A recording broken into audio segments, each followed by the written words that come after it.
한번 따라 하실까요? 영이신 성령님, 이런 제목으로 말씀의 은혜를 나누기를 원합니다. 우리가 처음 사람을 만나게 되면 처음 만나는 사람들끼리 제일 먼저 하는 것이 뭘까요? 혹시 통성명 무슨 뜻입니까? 서로 이름을 주고받으면서 당신은 누구시군요, 나는 누구입니다. 서로에게 이름을 주고받으면서 제일 먼저 알게 되는 것은 이름을 서로 교환하게 되죠. 또 사업을 하는 사람들은 명함을 주고받으면서 그 명함 속에 그 사람의 이름이 또 들어져 있고 그 속에 또 직책도 있고 여러 가지 그 사람에 관계된 정보들이 들어져 있습니다. 그러니까 어떤 사람에 대해서 가장 잘 알고 싶으면 일단 그 사람의 이름을 알아야 됩니다. 평범한 사람 같으면 이름만 가지고는 그 사람이 어떤 사람이 다 알 수는 없겠지만 유명한 사람, 어떤 전 세계적이든 국제적이든 또 국내적이든 유명한 어떤 것을 가지고 있는 사람은 이름을 들으면 그 사람 하면서 이름 속에 그 사람에 관한 모든 것들이 담겨져 있는 것을 보게 되죠. 우리는 성경 속에서, 우리는 성령 시대에 살고 있는 지금 이 시대 속에서 성령님이 더욱더 궁금합니다. 왜냐하면 구약시대 속에 하나님은 성경 속에서 하나님 말씀을 통해서 하나님의 존재를 드러내셨고, 신약 성경 속에서 예수 그리스도의 사역은 우리는 성경을 통해서도 말씀을 알게 됩니다.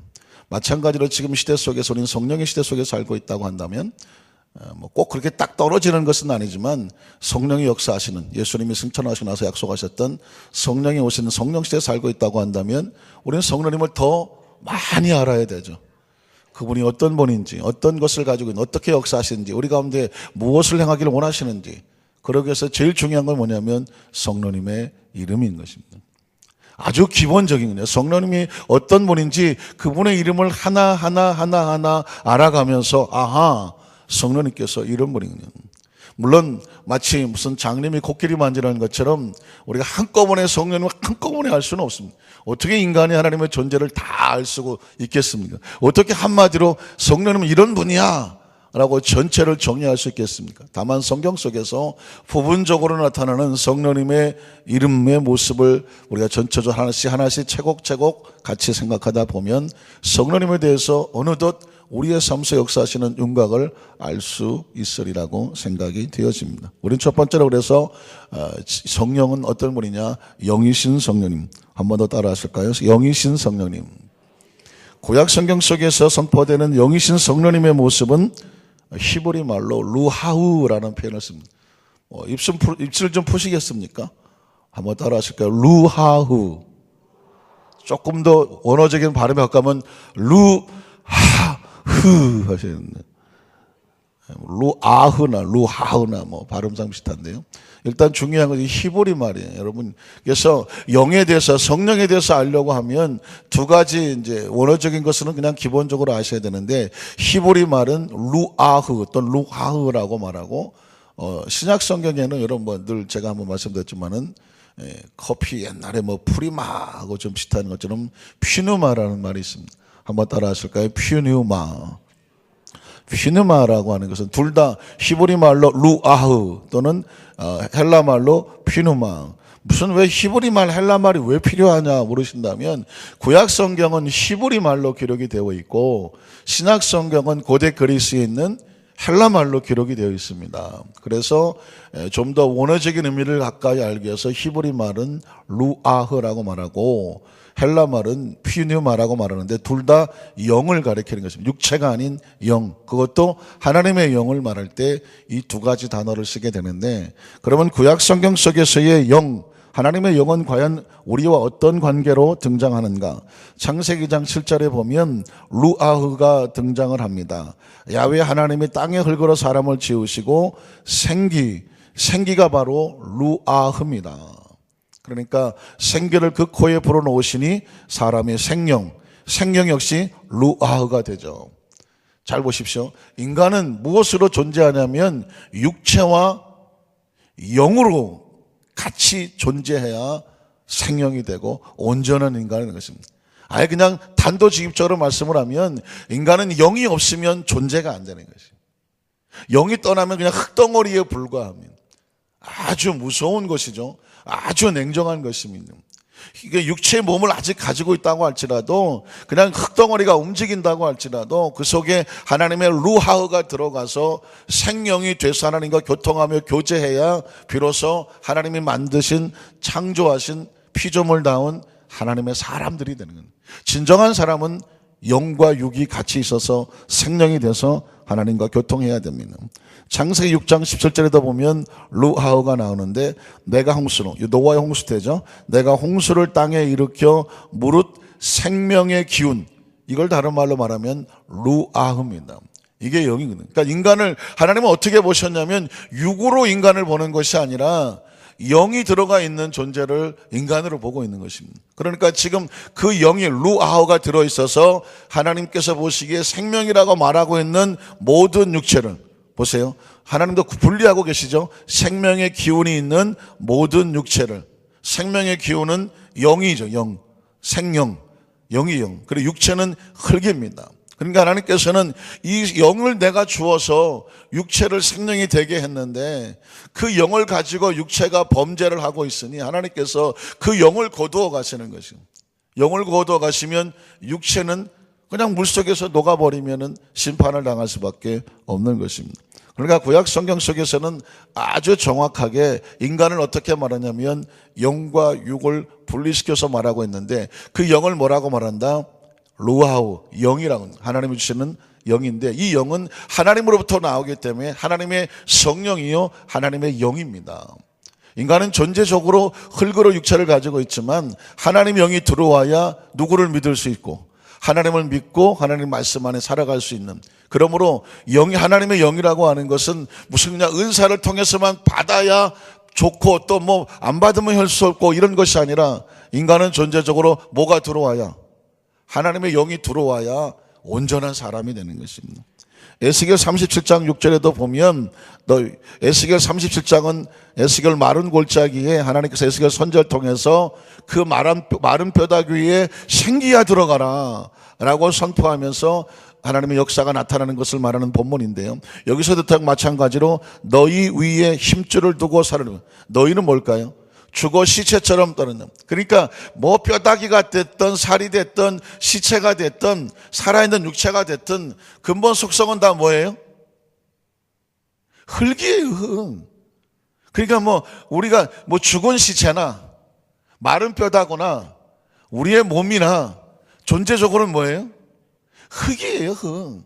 이게 살아있는 흙이고 그냥 먼저 돌아가신 흙이고 마른 흙이고 그러는 거예요.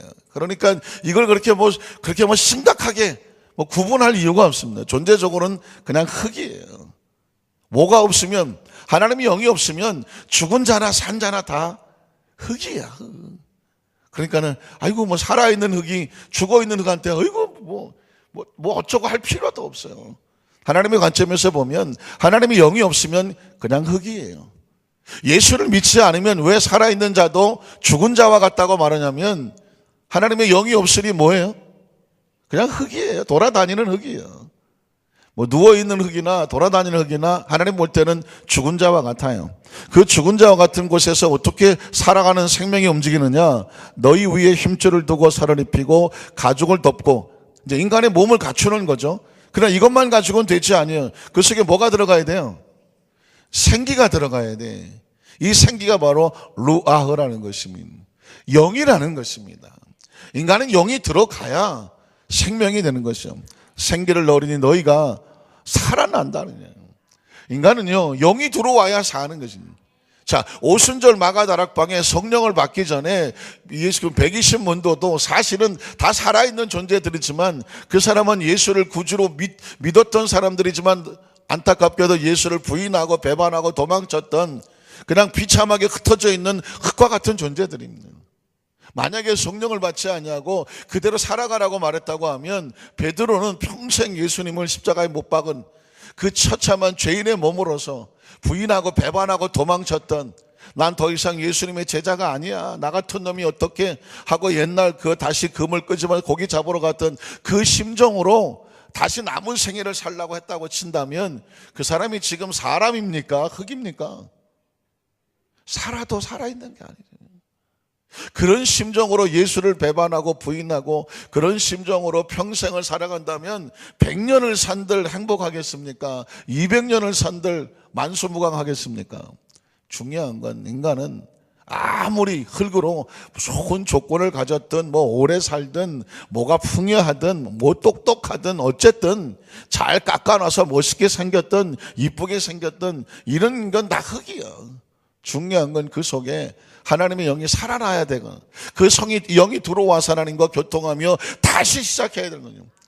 제가 오순절 마가다락방에 그 문을 들어갔을 때의 흙덩어리들과 하나님의 영을 받고 그 문을 걷어 차고 나왔을 때의 존재는 의미적으로 다르고 존재적으로 다르고 능력적으로 아니고 차원적으로 다른 거예요. 그 속에 들어가서 영을 받기 전에는 3차원적인 비참하고 비굴하고 비겁하고 나약하고 나가 떨어지고 낙심하고 좌절하고 어떻게 살아갈 희망이 없는 존재들이었는데 그 오순절 마가다락 하나님의 성령께서 임재하심으로 말미암아 그들이 다시 생명이 되는 거죠. 그리고 나니까 어떻게 됩니까? 아까 전까지만 해도 그냥 나약한 흙덩어리였는데 놀랍게도 하나님의 생기가 들어오고 영이 들어와서 그들 속에 움직이니까 그 오순절 마가다락 문을 걷어차고 나가니까 그 흙덩어리 속에서 강력한 하나님의 역사와 능력이 나타나고 믿으십니까? 자기도 죽었던 자인데 그 속에 생명이 들어오니까 그 앉은 병을 이렇게 세우는. 그래서 그는 정확히 말하지 않습니까? 난 아무것도 없어 흙덩어리야. 내 속에 뭐가 있어요? 내 속에 있는 것으로 너에게 준다고만. 내 속에 뭐가 있어요? 예수 그리스도 이름은 생기고 생명이고 생명이니까 생명이 생명을 살리지 흙은 생명을 살리지 못합니다. 그래서 여러분 구약 성경 속에서 하나님께서 말하는 영이라고 하는 존재는 인간을 인간되게 하고 여기서 말하는 인간은 하나님의 형상과 모양을 닮은 하나님의 피조물로 작품으로 하나님의 자녀로서의 인간답게 사람답게 하나님의 형상과 모양을 닮은 그런 인격적으로 살아가는 존재를 되게 하는 게 또 뭐다? 하나님의 영이에요. 영이 없으면 마찬가지로 마른 뼈다귀들도 살아 움직이게 하는 게 뭘까요? 하나님의 영 생기였던 것을 보게 됩니다. 그래서 구약 성경 속의 하나님의 사람들은요, 특별한 사람들이 특별한 일을 감당할 때도 하나님의 영을 부어주셨습니다. 여러분 창세기 31장 38절로 39절에 보면 바로가 그의 신하들에게 이르되 이와 같이 하나님의 영, 이 애굽의 사람들은 태양신을 섬기면서 태양신을 섬깁니다. 바로란 말은 영어로 파라오 하는 거죠. 이 사람들은 파라오는 뭐냐면 태양신을 섬겼는데 그 애굽의 왕들은 자기가 신이라고 생각했어요. 자기 신의 아들이라고 생각해서 죽지 않으려고 피라미드도 만들고 그냥 자기 뭐 존재 시체를 갖다 방부제에 집어넣어서 뭐 죽지 않게 뭐 만들고 이런 식으로 자기는 태양신의 아들이고 자기 신적인 존재라고 봤기 때문에 자기는 특별한 존재를 생각을 했단 말이죠. 그런 존재가 요셉을 보고 뭐라고 말하냐면 네 속에 하나님의 영이 있다라고 인정해버리고 맙니다. 굉장히 놀라운 겁니다. 자기 신이라고 하는 존재가 요셉 금방 감옥에서 나와 있는 그 30대 그 어린 그 젊은 청년을 향하여서 너희 속에 태양신 정도가 아니라 창조의 신 하나님의 영이 들어가 있구나 라고 그 속에 하나님의 영을 보게 됩니다. 왜냐하면 30대 초반에 이 요셉이 할 수 있는 능력이 아니라는 것입니다. 그 능력은 하나님의 영에 감동된 거라고 말하죠. 사무엘상 16장 13절에도 보니까 사무엘이 기름불병을 가져다가 그의 형제 중에서 그에게 다윗을 말하는 거 눈치채셨죠? 그에게 부었더니 이날 이후로 다윗이 하나님의 영, 여기서만 하나님의 영은 뭘까요? 특별한 능력을 부으신 영인데 보십시오. 17살의 초립동이 다윗이 그 17살의 흙덩어리를 가지고 어떻게 나라를 다스립니까? 하나님의 영을 부어주시는 거죠. 그러니까 인간답게 하나님의 자녀답게 하는 것도 하나님의 영이 들어와야 되는 것이고 특별히 어떤 특별한 사명을 지고 하나님 앞에서 쓰임받게 하는 사람들도 필요한 것이 하나님의 영이라고 말씀하고 있습니다. 신명기 34장 9절에도 말하기를 역시 마찬가지죠. 모세가 눈의 아들 여호수아에게 안수하였으므로 그에게 무엇이 충만하더라? 지혜의 영이름. 그러니까 구약 성경 속의 영이라고 하는 것은 하나님으로부터 나오는 하나님의 영입니다. 그러니까 인간을 인간답게 한다고 하는 면에서의 영이 필요하고 하나님의 자녀가 하나님의 일을 하는데 필요한 것도 바로 하나님의 영, 그 영이 우리 속에 들어와서 생명이 되는 것입니다. 그다음 두 번째로 신약 성경 속에서의 퓨뉴마라고 하는 영은 어떤 의미를 가지고 있느냐. 이건 전적으로 제가 구분하는 거예요. 구약 성경 속에 하나님의 영은 사람을 사람답게, 인간을 인간답게 해서 하나님을 잘 섬길 수 있는 하나님의 백성이 되게 하는데 가장 기본적으로 뭐가 필요하다? 하나님의 영이 필요하다. 신약 성경 속의 퓨뉴마는 뭐냐? 이제 우리가 하나님을 섬기면서 하나님의 역사를 나타내는 신적인 부분에서 하나님의 영을 말할 때는 성령이라는 이름으로 퓨뉴마가 나타나고 있습니다. 고린도후서 13장 13절에 보면 신약 성경 속의 성령은 어떻게 나타나냐면 하나님으로서의 영인 성령님은 이렇게 말합니다. 주 예수 그리스도의 은혜와 하나님의 사랑과 성령의 교통하심이 너희 무리와 함께 있을지어다. 자, 성경 속에 삼위일체 하나님 말할 때에 예수 그리스도의 은혜와 하나님의 사랑과 성령의 교통하심, 어디서 들어본 것 같죠? 신학시대에 하나님께서는 예배의 마지막 축도가 여기서 나온 겁니다. 고린도후서 13장 13절이 바로 마지막 축도의 모습인데 우리 주 예수 그리스도의 은혜와 하나님의 사랑과 성령의 교통하심이 너희 무리와 함께 있을지어다. 그래서 이 시대 속에서 하나님의 역사하심을 강력하게 선포할 때 예수 그리스도의 은혜, 하나님의 사랑과 함께 성령의 교통하심이 선포가 되는 것입니다. 오늘 성경 본문 속에서도 성령님을 이렇게 소개하죠. 요한복음 16장 13절에 보니까 그러나 진리의 성령이 오시면, 여러분 보십시오. 예수님의 입술을 통해서 제자들에게 성령을 진리의 영이라고 말하는, 여기는 성령이 진리의 성령이라고 말했지만 원어를 보면 진리의 영이라고 말했습니다. 그러니까 지금 예수님의 제자들이 말씀을 아무리 많이 들어있다고 할지라도 그 말씀이 운행하기 위해서 제자들도 필요한 것은 진리의 영을 받아야 되는 거예요. 예수님의 제자들에게도 성령이 필요하다고 하면 저와 여러분에게 진리의 성령은 당연히 우리 속에 들어오셔야 될 줄로 믿습니다. 그가 오셔야 너희를 모든 진리 가운데로 인도하신다 라고 말씀하고 있습니다. 에베소서 4장 30절에도 보면 하나님의 성령을 근심하게 하지 말라. 그 안에서 너희의 구원의 날까지 인치심을 받았느니라. 한번 따라 하실까요? 하나님의 성령을 근심하게 하지 말라. 자, 말씀을 정리하기를 원합니다. 성령은 어떤 분이냐? 구약시대는 인간의 존재를 하게 하는 것이 하나님의 영이었어요. 영이 없으면 흙덩어리에 불과하다고 말씀을 드렸죠. 흙덩어리 가지고 아무리 오래 사봤자 그냥 흙덩어리입니다. 그러나 하나님의 영이 들어오셔야 우리는 하나님과 온전한 관계가 회복이 되고 하나님의 자녀로서 살게 되고 하나님께서 어떤 사명을 맡길 때에 하나님의 영이 들어와서 우리를 능력 있게 하시는 것이죠. 신학식의 성경 속의 퓨뉴마라고 하는 영은 예수를 구주로 믿게 하고 교회가 교회되게 되고 각자 맡은 다 사명과 직분을 잘 감당할 수 있도록 그 성령께서 우리를 이끌어 주시는데 오늘 에베소 4장 30절처럼 그러니 하나님의 사람들은 어떻게 해야 되냐면 이 하나님의 성령이 그냥 어떤 물질적인 것이 아니라 인격적으로 우리 속에 오셔서 늘 성령님과 늘 동행하는 삶이 됩니다. 성령이 들어와야 사람입니다. 성령이 들어와야 인격적인 지성과 감정과 의지가 정상적으로 움직입니다. 성령이 들어와야 하나님을 경외합니다. 성령이 들어와야 하나님을 예배합니다. 성령이 들어와야 하나님께서 움직이시는 말씀대로 우리가 인도함을 받고 살아갈 수가 있습니다. 성령이 들어와야 사명도 감당합니다. 여러분 마찬가지예요. 우리 교회 안에 성령께서 역사하셔야 하나님의 공동체가 됩니다. 성가대가 없지만 만약에 성가대가 있는데 하나님의 성령께서 운행하지 아니하면 합창대가 되는 것이죠. 각 기관에 모임이 있지만 성령께서 운행하지 아니하시면 침묵회로 전락하고 마는 것입니다. 이 강단에서 하나님의 말씀이 선포돼도 성령께서 운행하지 아니하시면 강연이 되는 것입니다. 아무리 아름다운 피아노 악기 연주도 성령의 감동하심이 없으면 그냥 세상의 음악과 별다를 게 없어지는 것입니다. 그러니 우리의 모든 생명의 근본 가치와 목적은 어디에 달렸느냐? 성령에게 달려있는 것입니다. 오늘 하루도 살아가실 때, 4월달 한도 살아가실 때에 하나님의 성령을 근심하지 말라고 말했으니 성령 우리 속에 들어와서 성령 인정합니다, 환영합니다, 모셔드립니다. 오늘 하루도 성령님께서 나를 인도하여 주시옵소서. 매 순간마다 성령님 어떻게 했으면 좋겠습니까? 성령님 내가 무엇을 해야 됩니까?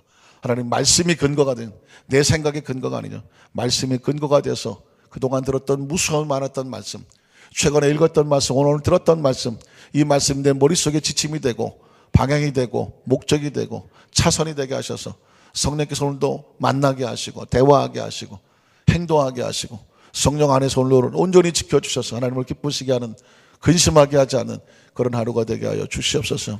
그렇게 살아야 하루가 의미가 있는 것이고, 그렇게 살아야 한 달이 의미가 있는 것이고, 그렇게 살아야 1년이 의미가 있는 것이고, 그렇게 살아야 오래 살아도 의미가 있는 것이고, 그렇게 살아야 나중에 뒤돌아봤을 때 내 인생이 후회되지 않는 것이고, 그렇게 살아야 나도 상처받지 않는 것이고, 그렇게 살아야 다른 사람도 상처 주지 않는 것이고, 우리 안산교회 성도는 오직 이 성령으로 날마다 충만하셔서 성령과 승리하시 우리 모든 성도 되시기를 주님의 이름으로 축원합니다.